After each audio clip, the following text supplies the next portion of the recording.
Okay, so be aware that there are going to be spoilers, of course. With any review, there should be spoilers. So, this is the review from last night's Grey's Anatomy, Season 17, Episode 5, titled Fight the Power.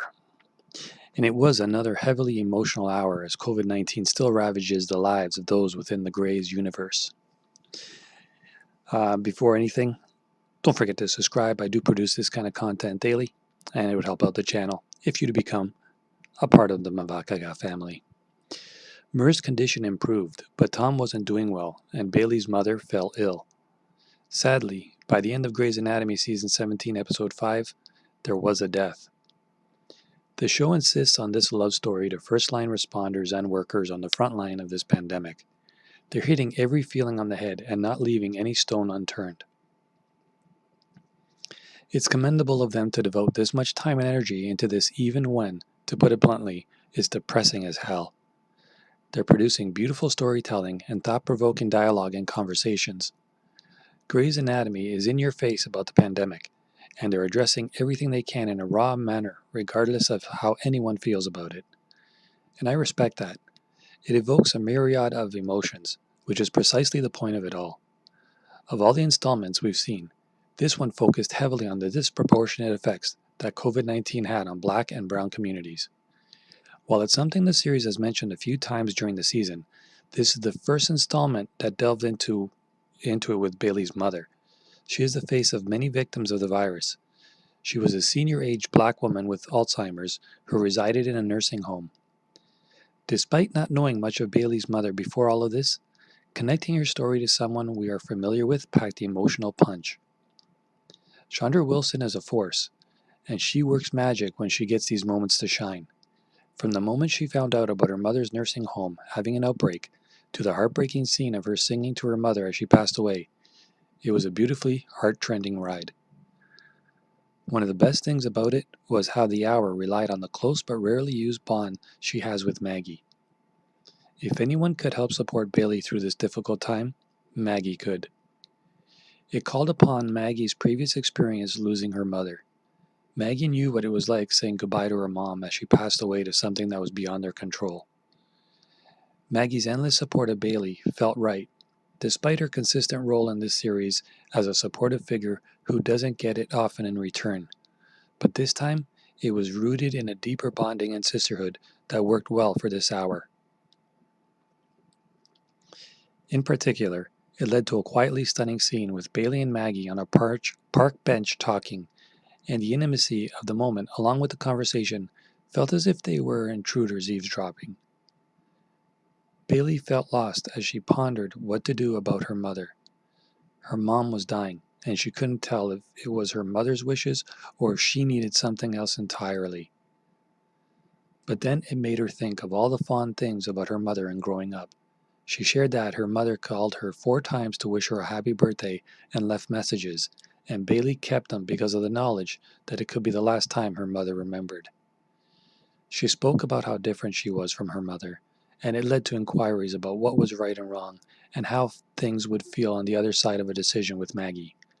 And then they spoke about their experiences as Black women who were always smart but underestimated. Their mothers believed in them, but they always had an uphill battle dealing with others. Bailey's story about how she obtained a scholarship from the Daughters of the Revolution and their expression when they saw her for the first time was charming, hilarious, and relatable on a personal level. But with that conversation and her moments shared with Richard, she had the strength to go in there and sing to her mother as she passed away. Maggie wasn't the only one to have a special moment with Bailey, though. Bailey joined Mur in the dreamscape when she went to talk to her. Now, I don't understand how all of this works, how it's the in-between stage for Mur, and when the others speak to her, they accompany her on the bench. However, the scene between Mur and Bailey was such a special one. It did make you wonder why Bailey wouldn't confide in Mur, of all people, about her mother's dementia. Bailey didn't want to burden Mur or Richard with terrible memories of their experience with Ellis, but it sucks that she put herself on the back burner for the sake of her friends. But isn't that often the case? During the scene, Bailey's vulnerability, while a mostly silent Mur listened on, was moving, and I can't wait for Mur to wake up if it gives us more scenes with those two again. If the death of Bailey's mother wasn't hard enough, Chandra Wilson's final voiceover pulled at the heartstrings. And as she said the names of the people who passed away and the credits rolled with hundreds of names of fallen COVID victims, I wanted to cry. Through Bailey's mother, we had a tragic loss that affected us, but it wasn't a familiar person. She also served as an opportunity for the series to touch on the racial aspect of things. Richard and Jackson, whose relationship remains endearing, were there to talk about some of the things we've learned about the virus and how it affects some populations more than others. It's understandable if some found the delivery of these messages rather preachy. For one, Jackson hasn't had much to do outside of Joe. For the other, the facts are hard-hitting and uncomfortable. However, that's the point. The one thing about Jackson's delivery of statistics and social commentary is that it always feels as though Jesse Williams is speaking, off the cuff, himself. Despite Seattle's predominantly white population, the majority of their COVID patients were people of color. He hated that Bailey's mother was one of those statistics, which is something that Bailey found upsetting too. But Jackson also struggled with his mother not wearing a mask. He urged her to whenever he could, but she wasn't listening to him, and Catherine is high risk. Richard used sex to get her on board, and it's good to know that those two are on better terms now. But other than that, they took a backseat to the hour. Meanwhile, despite Tom's poor condition, he, thankfully, survived. At least he did for now. It wouldn't be out of the norm for Grey's Anatomy to pull off a shock and kill him off when it seems as though he's on the mend. After all, the one thing Teddy and Helm kept expressing was that he seemed fine and was asymptomatic a few days ago. They can't get a handle of this virus and how it works. It speaks to how frontline workers are fighting blind with a hand tied behind their back with this. Tom's near-death scare, the man was calling out his dad's son's name for crying out loud, got to Teddy. It even brought Amelia back to the hospital briefly. Although she came and went, it felt cursory at best.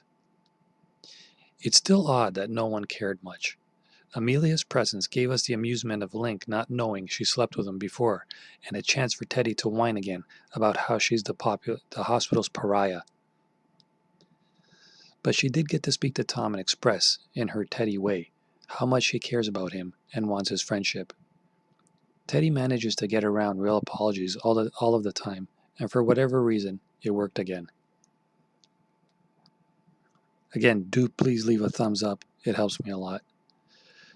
Tom woke up and they're friends again, and he joked about her giving him a sponge bath, and I don't even know what to think about them anymore. But at least they caught us up on the love triangle action after neglecting it for a bit. And then there's Jo. Honestly, I don't know what the show is trying to do with her anymore. Yes, the Jovi roommates thing is cute, but who is Jo supposed to be anymore?